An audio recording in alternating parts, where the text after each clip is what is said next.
नाशिक महानगरपालिकेच्या आगामी निवडणुकीच्या पार्श्वभूमीवर प्रभाग क्रमांक 26 मधील शिवसेना शिंदे गटाचे अधिकृत उमेदवार भागवत पाराजी आरोटे, निवृत्ती अण्णा इंगोले, सौ नयना जाधव आणि हर्षदाताई गायकर यांनी आज आपल्या प्रचाराचा तडक्यात शुभारंभ केला। खालची चिंचाळा भागातील ग्रामदैवत असलेल्या दक्षिणमुखी संकट मोचन हनुमान मंदिरात विधिवत पूजन करून उमेदवारांनी प्रचाराचा नारळ फोडला। यानंतर चारही उमेदवारांनी संपूर्ण प्रभागात भव्य प्रचार रॅली काढली। ढोल ताशांच्या गजरात आणि घोषणांनी परिसर दुमदुमून गेला होता। या रॅली दरम्यान उमेदवारांनी घरोघरी जाऊन नागरिकांची भेट घेतली, आपली परिचय पत्रके वितरित केली, तसेच मतदारांचे आशीर्वाद घेतले। नागरिकांकडून उमेदवारांना उत्स्फूर्त प्रतिसाद मिळताना दिसून आला। या प्रचार रॅलीमध्ये शिवसेना शिंदे गटाचे पदाधिकारी, कार्यकर्ते, युवक तसेच महिला मोठ्या संख्येने सहभागी झाले होते। परिसरात उत्साहाचे वातावरण निर्माण झाले होते। त्यावेळी उमेदवारांनी बोलताना सांगितले, शिवसेनेचे अधिकृत उमेदवार म्हणून प्रभाग क्रमांक 26 मधील आम्ही सर्व उमेदवार निवृत्ती इंगोले, हर्षदा गायकर, नयना जाधव, मी स्वतः भागवत आरोटे, आम्हाला पक्षाने उमेदवारी दिली। पक्षाने आमच्यावर विश्वास ठेवला, त्याबद्दल सर्वप्रथम माननीय आमच्या पक्षाचे मुख्य नेते एकनाथजी शिंदे साहेब, माननीय आमच्या पक्षाचे तरुण तडफदार असे तरुण नेते डॉक्टर शिंदे साहेब, सन्माननीय दादाजी भुसे साहेब, आमचे नेते संपर्क प्रमुख रेपाळे साहेब, सन्माननीय संपर्क प्रमुख विजय अप्पा करंजकर, सन्माननीय अजय दादा बोरस्ते, विलासन्ना शिंदे, सन्माननीय आमचे महानगर प्रमुख प्रवीणजी तिदमे, या सर्वांना खूप खूप धन्यवाद देतो, त्यांचे आभार मानतो। त्यांनी आम्हाला चौघांनाही उमेदवारी देऊन एक विश्वास दाखवला। नक्कीच आम्ही चारही उमेदवार त्यांच्या विश्वासाला कुठेही तडा जाऊन देणार नाही। आपण बघितलं असेल, शिवसेनेचा हा बालेकिल्ला आहे। पहिल्यापासूनच इथे शिवसेना कायमस्वरूपी पुढे राहिलेली आहे आणि याही वेळेस शिवसेनेचे चारही उमेदवार बहुमताने निवडून येतील असा आम्हाला विश्वास आहे आणि हा विश्वास आम्हाला जनतेपासून मिळतो। जनतेतून मिळणारा प्रतिसादातून आम्ही हे सांगत आहोत। खरं तर आपण बघितलं असेल, आम्ही 17 ते 22 जेव्हा उमेदवारी केली तेव्हाही याचं वारं आहे त्याचं वारं आहे, पण त्या वाऱ्याला बाजूला सारून इथे शिवसेनेचे उमेदवार निवडून आले आणि आता जर ज्यांचं वारं होतं त्यांचा खाकाना झालाय। म्हणून नक्कीच इथे चारही उमेदवार हे शिवसेनेचे निवडून येतील, कारण आम्ही जी कामं केली आहेत या प्रभागामध्ये, इथून मागे ज्या नगरसेवकांनी कामं केलेली होती त्यांनी आपण बघितलं असेल तर रोड, लाईट, पाणी याच्या इथे पुढे गेलेले नव्हते आणि तेही कामं पूर्ण झालेले नव्हते। आपण बघितलं असेल, आमच्या काळामध्ये पाण्याच्या 3-3 टाक्या असेल, इथं समोरच हॉस्पिटल आहे, क्रीडांगण आहे, अभ्यासिका असेल, अशा सर्व प्रकारच्या सुविधा करण्यात आम्ही यशस्वी झालेलो आहे, कारण या जनतेचा आशीर्वाद आमच्या मागे होता। जनतेने सुचवलेल्या कामाप्रमाणे आम्ही काम केलं आहे आणि त्याच्यामुळे आज जनता आमच्या पाठीशी आहे। जनता आम्हाला सांगत आहे की तुमचा गुलाल आजच आहे, परंतु आम्ही जनतेला सांगत आहोत तो गुलाल आम्ही तुमच्या आशीर्वादाने 16 तारखेला घेणारच आहोत, परंतु आम्हाला तो गुलाल आपल्या बहुमताने म्हणजे 122 मध्ये आम्हाला सर्वांना चारही जे उमेदवार असतील ते सर्वात जास्त मतांनी निवडून आले पाहिजे, यासाठी आम्ही प्रचार करत आहोत। आणि नक्कीच हा प्रभाग आपल्याला माहित आहे, हा शिवसेनेचा बालेकिल्ला आहे आणि हा अजूनही मजबूत झालेला आहे। म्हणूनच येणाऱ्या काळामध्ये जनता 15 तारखेला धनुष्यबाणासमोरील बटन दाबून या चारही उमेदवाराला प्रचंड मताने निवडून देईल, यात आम्हाला शंका नाही। म्हणूनच परत एकदा आपल्या मार्फत आव्हान करतो, आज आम्ही तर खरा तर प्रचाराचा नारळ फोडलाय आणि इथून प्रचाराला सुरुवात करत आहोत। आमच्या याआधी 3 फेऱ्या झालेल्या आहेत, 3 पत्रक आम्ही प्रत्येकाच्या जवळ दिलेलं आहे आणि सर्वांना नमस्कार करून त्यांचे आशीर्वाद घेऊन आम्हाला आज तिकीट मिळालं। त्या तिकिटाचे अधिकृत उमेदवार आम्ही आता जाहीर झालेलो आहोत, म्हणून आजपासून प्रचाराचा नारळ फोडून आम्ही प्रचार चालू करत आहोत।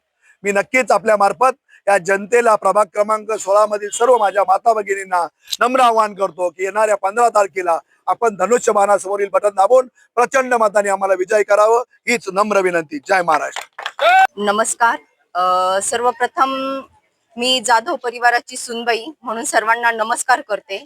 मधुकर जाधव यांची मी सुनबाई. आणि आता मी जे आमचे पक्षश्रेष्ठी आहेत त्यांनाही नमस्कार करते की त्यांनी आमच्यावर जो विश्वास दाखवून आम्हाला ही उमेदवारी जाहीर केली, त्याच्याबद्दल मी त्यांचे सुद्धा खूप आभार मानते. आज ह्या प्रभाग 26 मधून मला सांगावंसं एक आवर्जून अशी गोष्ट वाटती की ज्या वेळेला मी इकडे आमच्या प्रचार रॅलीचा शुभारंभ करण्यासाठी येत होती, त्यावेळेला मला अगदी 2-3 महिलांनी उभं करून मला सांगितलं की ताई, आमच्या लाडक्या बहिणींचा हप्ता आला. आणि त्यांच्या चेहऱ्यावरचा तो आनंद पाहून मला सुद्धा इतका आनंद झाला. त्यातल्या एका बाईंनी मला सांगितलं की ताई, मी माझ्या नवऱ्याची औषधे घ्यायला आता जाणार आहे म्हणे. मला त्यावेळेला मनाला इतकं भरून आलं की आजारी माणसांच्या असो किंवा कुणाची फी असो, कुणाचं काय असो, या सर्व कामांसाठी आपल्या लाडक्या भावाचे पैसे उपयोगात येत आहेत. त्याच्याबद्दल मी खरंच माझ्या लाडक्या भावाला सुद्धा अभिवादन करल ह्या बाबतीमध्ये की त्या भावाचे पैसे खरंच उपयोगाला येऊन राहिलेत माझ्या मायबाप जनतेसाठी. आणि ह्या मायबाप जनतेला सुद्धा मी आवाहन करेल की त्यांनी आमच्या 4ही उमेदवारांवर विश्वास दाखवून आम्हा 4ही उमेदवारांना भरघोस मतांनी विजयी करावं. ते म्हणतातच आजच तुमचा विजय आहे, पण तरीही त्यांच्या मतदान रूपी आशीर्वाद आम्हाला हवेच आहेत आणि ते घेऊनच आम्ही आमचा गुलाल उडवणार आहे. त्याच्याबद्दल मी माझ्या मायबाप जनतेचे आभार मानते. धन्यवाद. आमच्या पक्षाचे मुख्य नेते उपमुख्यमंत्री सन्माननीय एकनाथजी शिंदे साहेब आणि नाशिक शहर व जिल्ह्यातील सर्व नेत्यांनी आमच्या चौघाही उमेदवारांवर जो विश्वास दाखवला आहे, खरं तर मी सर्व नेत्यांचा आभार व्यक्त करतो. आणि ही मायबाप जनता, आम्ही गेल्या 3 महिन्यापासून प्रत्येक घरी फिरत आहोत आणि प्रत्येकाचे आशीर्वाद घेत आहोत. प्रत्येक जण आम्हाला सांगताय की तुम्ही 4ही लोक जे एका विचाराचे, धार्मिक प्रवृत्तीचे जे लोक तुम्ही एकत्र आलेले आहेत, या सर्वांना घेऊन चालणारे लोक तुम्ही बरोबर आलेले आहेत.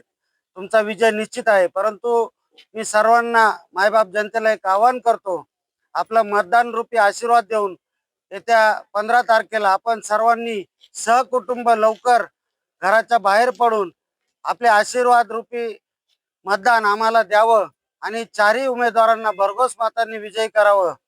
खरं तर गेल्या 30 वर्षात जे प्रभागात विकास खुंटलेला होता आमचा, अनेक नगरसेवक निवडून आले, अनेक गेले, काहींना लोक विसरून पण गेले का आपले माजी नगरसेवक कोण कोण होते हे सुद्धा आज लोकांना सांगता येणार नाही. शिवसेनेचे आमचे 3 नगरसेवक या प्रभागात निवडून आले होते. या 3 लोकांनी मागच्या 30 वर्षाचा खुंटलेला विकास, म्हणजे आत्ताच ताईंनी सांगितलं, आजही रस्त्यांचे काम चालू आहेत. कारण प्रभागाची वाढती लोकसंख्या, अनेक नवीन लेआउट झाले, अनेक नवीन वसाहती झाल्या, आपला कामगार परिसर आहे.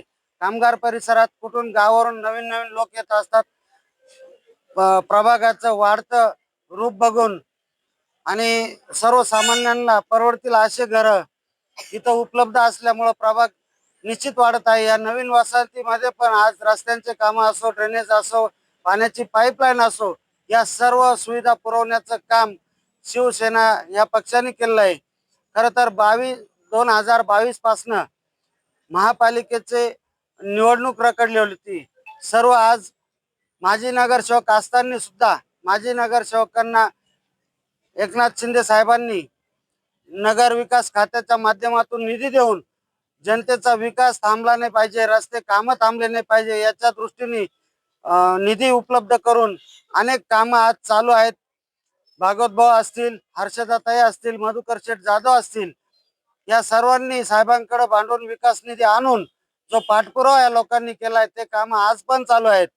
मी मायबाप जनता आम्हाला कधी विसरू शकत नाही. कारण लोकांच्या सुखदुःखात प्रत्येक जण आम्ही उभे राहणारे आहोत आणि हेच आशीर्वाद भरभरून आम्हाला 15 तारखेला मतपेटीत मिळतील अशी मी अपेक्षा व्यक्त करतो. 4ही उमेदवारांना आपण सर्वांनी बहुमताने निवडून द्यावे अशी मी मायबाप जनतेला विनंती करतो आणि थांबतो. जय हिंद, जय महाराष्ट्र. आज इथे खर तर मारुतीरायाच्या आशीर्वादाने आज प्रचार नारळाचं फोडून आम्ही आज इथे संपूर्ण पॅनलच्या वतीने इथे प्रचाराची सुरुवात केली आहे. खरं तर मी संपूर्ण शिवसेनेच्या वरिष्ठ नेत्यांना आणि ज्यांना अनुसरून आज आम्ही इथे कामकाज करतोय, असे हिंदू हृदय सम्राट सरसेनापती बाळासाहेब ठाकरे आणि आमचे गुरुवर्य आनंदी दिघे साहेब यांना नतमस्तक होऊन आज एकनाथ शिंदे साहेबांनी जो आमच्यावर विश्वास दाखवलाय, तर निश्चितपणाने हा जो विश्वास आहे, मला असं वाटतं की तुम्ही बघतायच आज इतक्या प्रचंड संख्येमध्ये लोक ह्या प्रचार नारळासाठी इथे उपस्थित आहात. आज प्रचाराचा पहिला दिवस आहे, परंतु इतक्या सगळ्यांमध्ये उमेद दिसते. मला या ठिकाणी एकच म्हणायचंय की तुम्ही बघताय की 2017 पासून तर आतापर्यंत आणि अजून देखील आमची प्रभागामध्ये विकास कामं चालू आहेत. आशीर्वाद नगर असेल, शिवशक्ती नगर असेल, इथे आपली रस्त्याची कामं अजून देखील चालू आहे. मला हे यासाठी सांगायचंय की अगदी काही इलेक्शन आलेलं आहेत आणि त्या अनुषंगाने आम्ही काही कामकाज करतोय, तर हे शिवसेनेचं ध्येय नाहीये. तुम्ही बघताय 80% समाजकारण याच हिशोबाने आम्ही कामकाज करत आलोय. मला माझ्या मायबाप जनतेला इतकंच सांगायचंय, तुम्ही आतापर्यंत आमच्या सोबत आहात. आम्ही आता आमची ही तिसरी फेरी आहे, परंतु आम्ही प्रत्येक ठिकाणी जातोय. भरभरून प्रेम आम्हाला मिळतंय आणि व्हॉट्सअपला मेसेज देखील येत आहे की ताई तुम्ही अजून आमच्यापर्यंत आल्या नाहीत, कधी येणार आहेत. याचा अर्थ लोक आमची वाट बघतायत आणि निश्चितपणाने हे जे प्रेम आहे ते येणाऱ्या 16 तारखेला मतदानाच्या स्वरूपात मतदानाच्या पेटीमध्ये आपल्याला दिसणारच आहेत. माझ्या सगळ्या मायबाप जनतेला इतकंच सांगायचंय की प्रभागामध्ये निश्चितपणाने आपण 80% कामं केलेली आहेत, परंतु विकास ही निरंतर चालणारी प्रक्रिया आहे. निश्चितपणाने काही कामं जी बाकी असतील ती कामं पूर्ण करण्यासाठी तुम्ही सगळ्यांनी आम्हाला भरभरून प्रेम द्यावं, भरभरून आशीर्वाद द्यावे, हीच मी या ठिकाणी प्रार्थना करते. कारण बघा, सगळ्यात जखमा या हळदीने भरत नसतात, काही जखमा या गुलालाने भराव्या लागतात आणि त्या जखमा भरण्याची वेळ आता आलेली आहे. त्यामुळे सगळ्यांनाच मी माझ्या नागरिकांना, अगदी माझ्या माता भगिनींना आवाहन करीन की येणाऱ्या 15 तारखेला धनुष्यबाणासमोर बटन दाबून तुम्ही देखील आमच्या विजयामध्ये सामील व्हा, हीच मी प्रार्थना करेल. धन्यवाद. जय हिंद, जय महाराष्ट्र. भाग क्रमांक 26 मध्ये नागरिकांच्या मूलभूत समस्या, पाणी पुरवठा, रस्ते, ड्रेनेज, स्वच्छता, आरोग्य आणि महिला युवकांसाठी विकासात्मक कामे ही आमची प्रमुख प्राधान्य असतील. गेल्या काळात शिवसेना शिंदे गटाने केलेल्या विकास कामांच्या जोरावरच आम्ही पुन्हा जनतेसमोर उभे आहोत. जनतेने संधी दिल्यास प्रभागाचा सर्वांगीण विकास करून दाखवू, असा विश्वास उमेदवारांनी व्यक्त केला. शिस्तबद्ध, उत्साही वातावरणात पार पडलेल्या या प्रचार शुभारंभामुळे प्रभाग क्रमांक 26 मधील निवडणूक प्रचाराला चांगलीच रंगत येणार असल्याचं चित्र दिसून येत आहे. नितीन चव्हाण, महाराष्ट्र 24 न्यूज, सिडको.